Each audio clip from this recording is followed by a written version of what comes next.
has a thing called the California Bowl. That one gets your protein in also with the grilled Cool Wrap. That's like 660 also. So that's also a good one to do. The grilled Cool Wrap and the California Bowl. But no, its thing is you should really make sure that you get your protein in. Just because I know for me, like, again, I've been working out for the past like 6 months, taking my protein every day and getting stronger. And there's just something about that feels really good.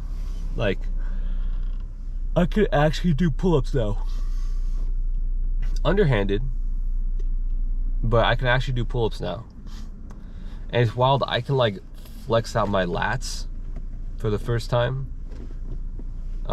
Which is also like, you know, it's something that you won't experience unless you actually start working out.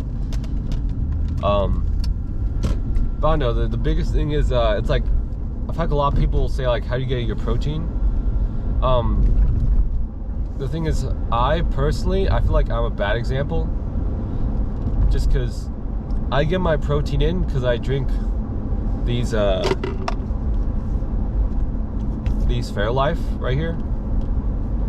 I drink 4 of those a day, like I do. Just like, I don't look at protein like, okay, where am I gonna get my chicken today? Like, I'm like, okay, I just have my 4 today, 4 tomorrow, 4 the next day. And I feel like it's not good for other people to do that, just because like I'm very good at having the same thing every day all the time. Like, naturally, it's just something I'm very like, I don't mind, you know. So I'm good getting my protein in that way. But getting in your protein like through other sources, I have no clue. Like, I just like, oh, you have to eat like a bodybuilder. You have to eat like somebody that's an athlete. I don't necessarily do that. You know, I don't necessarily eat like an athlete. I am like still cutting right now. Like last week, I was bulking, and I was really sad that not sad, but it was like, it was unfortunate. But it was like, you know, it was spring break, so I wasn't necessarily going to class every day, so I didn't have my regular routine down. But last week I was technically bulking, but this week I'm going back to, I guess, cutting would be the right term. Because right now I am like 180. I was 185. I think now I'm like 187. So I gained a lot of pounds. Realistically, am I 187? Probably not. But I want to overshoot it, just so like I give myself more like it's better to be overly liberal than conservative in this case. But now I'm still trying to go down in weight. You know, it's like by the end of the year, I want to get to like 12% body fat. That's my goal. I would like to say that I'm on track, but I want to get one of those. It's like a body fat percentage place where they check your. It's called the DEXA scan. Essentially, a DEXA scan, it essentially measures your body fat and your muscle, so you get an actual body fat, like example of like where you're at. I don't necessarily know what my body fat percentage is. I haven't took a DEXA scan, so probably in like 5 months, I want to say, like, I'm gonna take one, because I'd be curious about where I'm at. It's like I think it's like, I don't know, $80 or $100, something like that, to do that. But no, I'm looking forward to that. You know, I want to see where I'm at. I want to be fitter. I want to be stronger. I want to be more athletic type. You know, I spent a long time being obese, so I think, at least for me, I want to try, like, you know, being a more athletic type of person. Because I'll tell you, there's people say online that people treat you differently based on who you like, how you look. And I'd say that's true. You know, I feel like if you're like have a really like toned, like you're really like muscular, I feel like people treat you differently than like a fat dude. And when I get there, you know, I'll probably say like if that's true in my experience, because for me personally, like I'm not there yet. Like if this is a race, I'm probably like 28% of the way there. Like I have I don't know, I might show it one of these days, but I have like body fat like progress pictures over the last 6 months, and you know, it's coming in, but again, I need to lose more fat, just because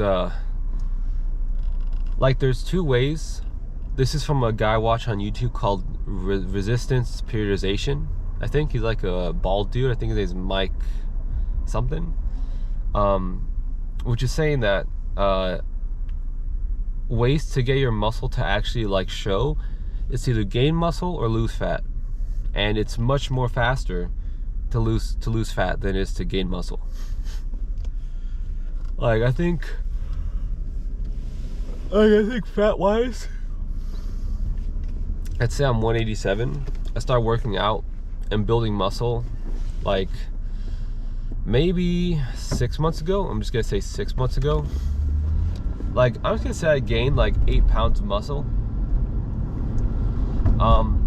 So realistically, within that time that I'm eating right and I'm doing my calories and all that, like I'm still like 187. But if you're looking from like, if we were to take away the muscle I gained, I'm at like 178 or something like that. So it's one of those things where I am losing fat, but like it might not show on the scale, just because again, like the gaining of muscle off puts that. So I'm still going for like doing my best when it comes to weight loss, but I'm not like, I have to try extra hard to actually get it down, which is kind of my goal, getting the weight down, you know. And I'll be curious how it is when you're like a fit dude. You know, I heard people treat you differently, but we'll see. You know, I'd be curious. You know, I feel like I still feel like a fat dude, but like I'm a skinnier. I don't know. I feel like a skinnier fat dude. Like even though like from like a general perspective, like you would look at me like, oh, that guy's not fat. But like my own like internal like what I think, like I still am very fat. Like I'm gonna swing from like one side of the spectrum to the other side of the spectrum. But but speaking of like on the spectrum, surprisingly, one of the topics that people talk about in the parking lot, in the Disney parking lot, is Love on the Spectrum. It is a TV show. It's on Netflix about people that are autistic, that are dating, and very, very popular conversation people have on Love on the Spectrum. Like I feel like I could go a lot into it, but also like I start getting distracted, and it's not a good thing for driving per se. But no, so the plan is go to school, go to the Polack Library at Cal State Fullerton, and as soon as I go there, I want to do math for like 5 hours straight. I want to get all that I can done, chapters wise. Probably gonna put on Lex Friedman podcast. There's I don't know, there's a couple good ones out. There's I forgot her name, but there's a girl on there that talks about like on like nuclear bombs and the impact of potential nuclear war, and the fact that like one person is in charge of whether you push the button or not. Like technically, like there's one person that could just choose to nuke the world. Like if Putin really wanted to, there's only one person that he have to say yes to, which is himself. So she was talking about that a bit, and I want to finish that podcast. So when I get to school, I put on Lex Reading podcast, do math for like 5 hours, and the thing is, I keep this in mind now, which is that math specifically is it's not a time-based activity, which is what I kind of talked about with weightlifting. It is a like, do you get it done sort of activity. So you're gonna be there for 5 hours, and in this 5 hours, I'm just gonna grind. I really am. Because Esteban is not gonna be failing math.